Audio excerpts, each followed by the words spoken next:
বিসমিল্লাহির রহমানির রহিম।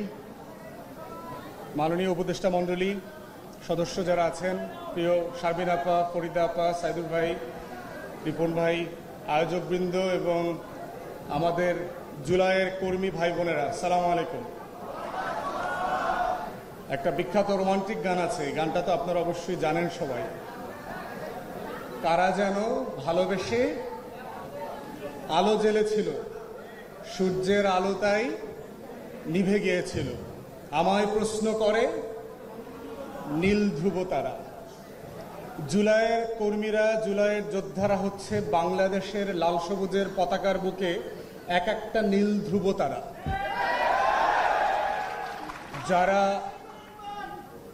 যারা গত বছর এবং গত 16-17 বছর ধরে বাংলাদেশটাকে দিনে রাতে দিল্লির কাছে বিক্রি করে দিয়েছে। তাদের বিরুদ্ধে যারা লড়াই করবার জন্য আসমান থেকে আবাবিলের মতো লাখে লাখে নাজিল হয়েছিল, আবু সাইদের মতো বুক পেতে দিয়েছিল, মুগ্ধের মতো পানি বিতরণ করতে করতে বলেছিল, যে নামই আপনি আসেন কোনো শকুনের চোখকে বাংলাদেশ মেনে নেবে না। আপনি আওয়ামী লীগ নামে আসেন, আমরা আওয়ামী লীগ প্রতিহত করব। আপনি শেখ হাসিনার নামে আসেন, আমরা শেখ হাসিনাকে প্রতিহত করব। আপনি দিল্লির নামে আসেন, আমরা দিল্লিকে প্রতিহত করব। দিল্লিকে পরাজিত করার ইতিহাস বাংলাদেশের শাসকদের আছে, তাই শুধু আওয়ামী লীগ আর হাসিনা না, দিল্লিকেও বুঝতে হবে। ত্রয়োদশ এবং চতুর্দশ শতাব্দী থেকে শিক্ষা নেন।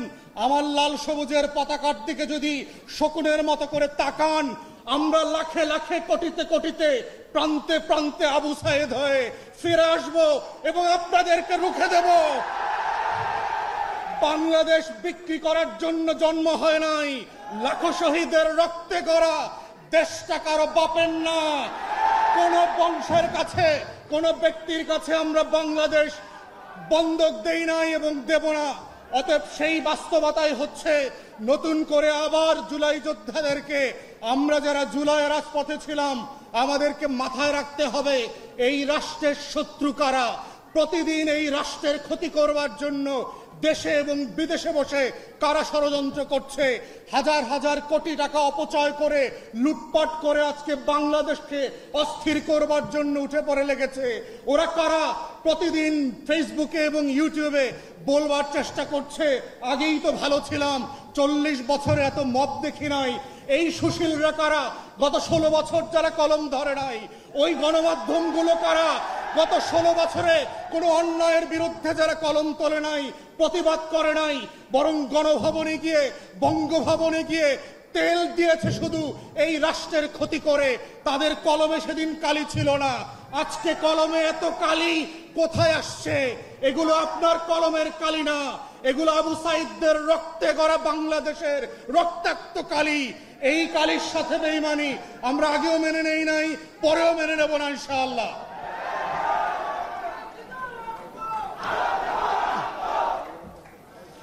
এখন প্রশ্ন হচ্ছে, 1 বছর পরে জুলাই যোদ্ধাদের কাজ কি?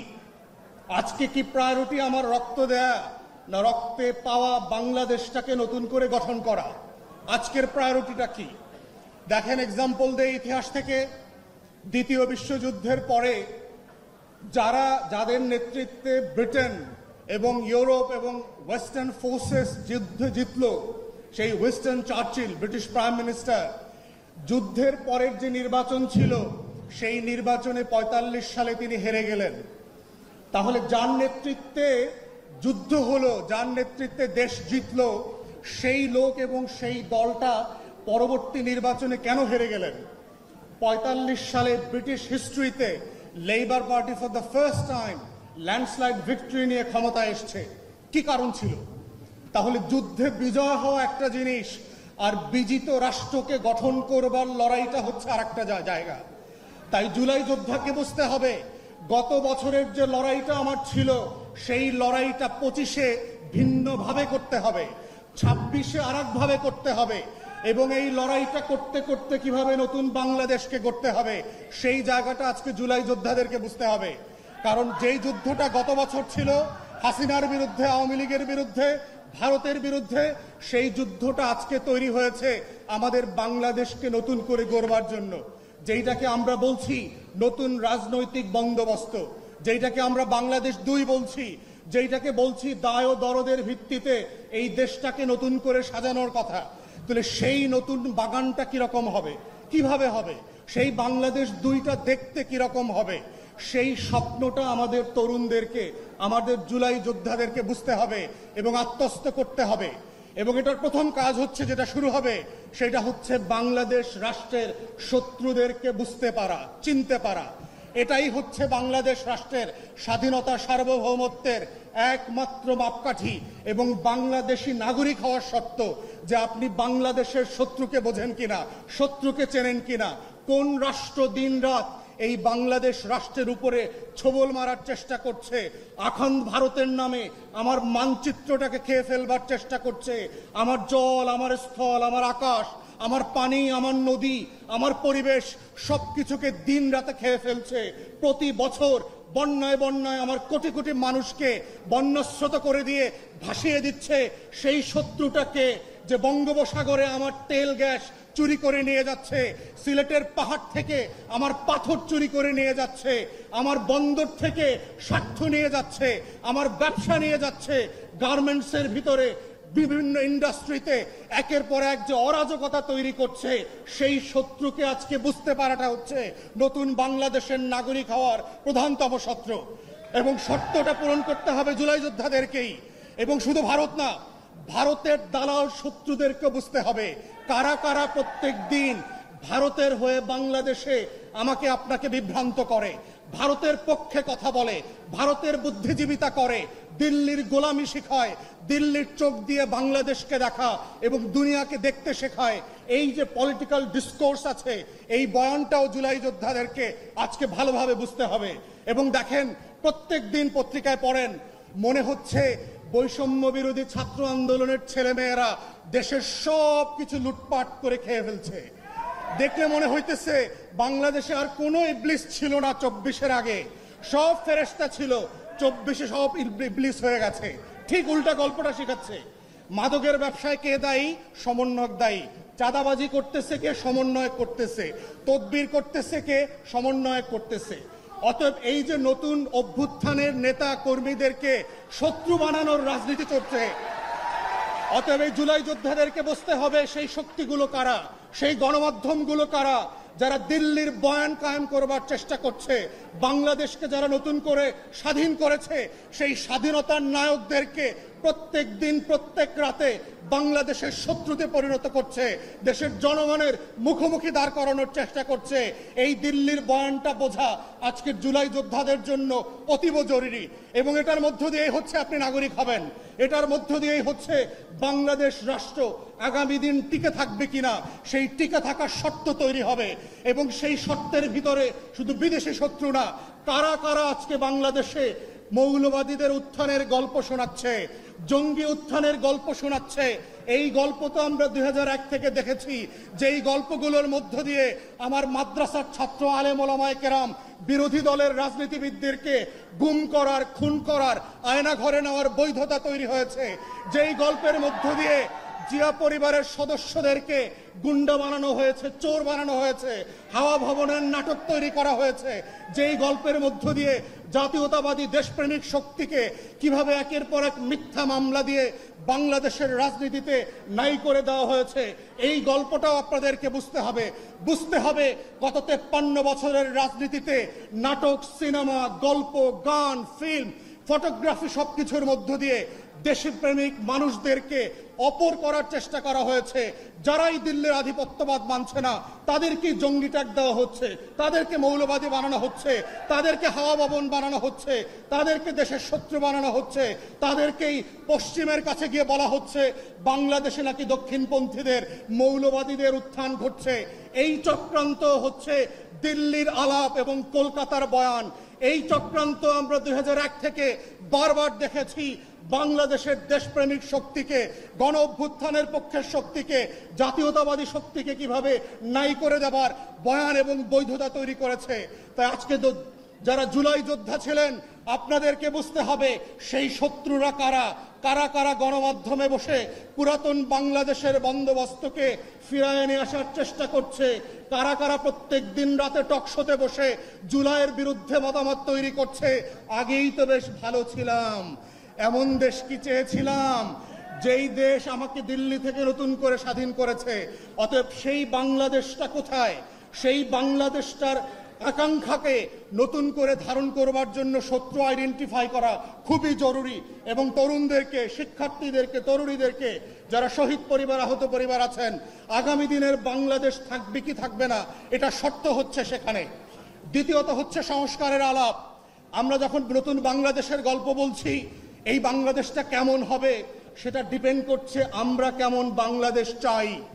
আমরা কি চাই রাজনৈতিক দলগুলো যেভাবে গত 53 বছর ধরে বাংলাদেশটাকে লুটপাটের বিনিময়ে বিক্রি করে দিয়েছে, আমরা কি এমন বাংলাদেশ চাই যেই বাংলাদেশ থেকে $250 বিলিয়ন লুটপাট হয়ে গেছে?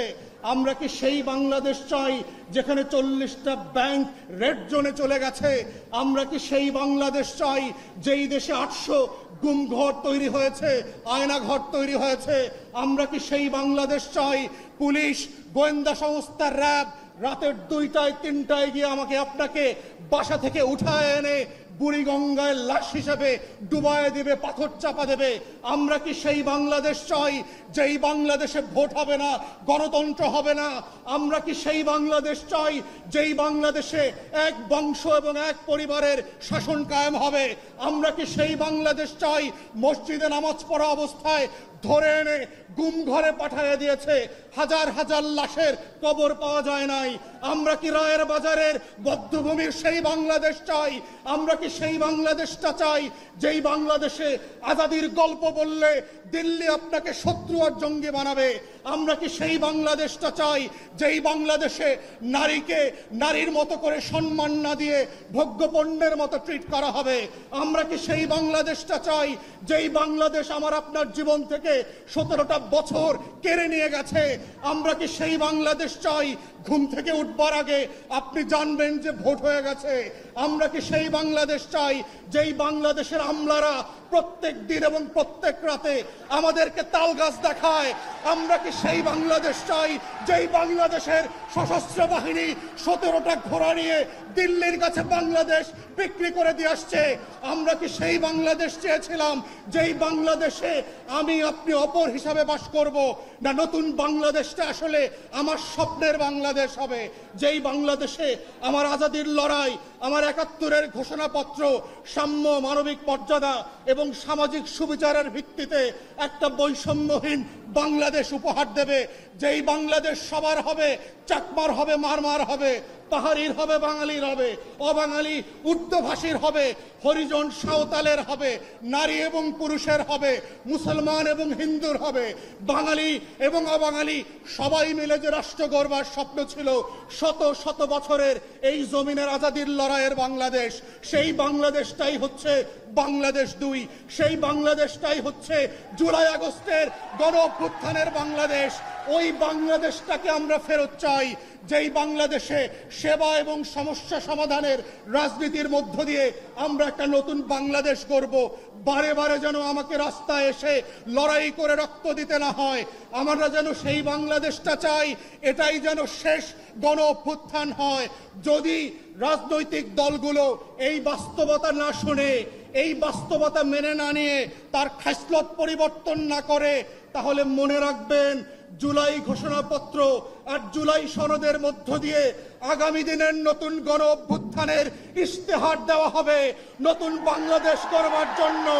এই বাংলাদেশ যদি ফিরে না আনেন, আবারও লাখে লাখে কোটিতে কোটিতে আবাবিলরা আবু সাইদ আর মুগ্ধের মতো রাস্তায় নেমে আসবে। আমরা চাই রক্ত দেবার এই রাজনীতি যেন শেষ হয়ে যায়, দেশ গঠনের রাজনীতি ফিরে আসে, সংস্কারের রাজনীতি আসে, যেই রাজনীতিতে দেয়ালে দেয়ালে যে আকাঙ্ক্ষার কথা, স্বপ্নের কথা আমার লেখা ছিল, তার প্রত্যেকটা স্বপ্ন যেন এই বাংলাদেশে আমরা সবাই মিলে বাস্তবায়ন করতে পারি। এটাই হচ্ছে জুলাই যোদ্ধাদের কাছ থেকে আমাদের প্রত্যাশা এবং আহ্বান। সেই আহ্বান রেখে আমার বক্তব্য এখানে শেষ করছি। সবাইকে অসংখ্য ধন্যবাদ। আসসালামু আলাইকুম।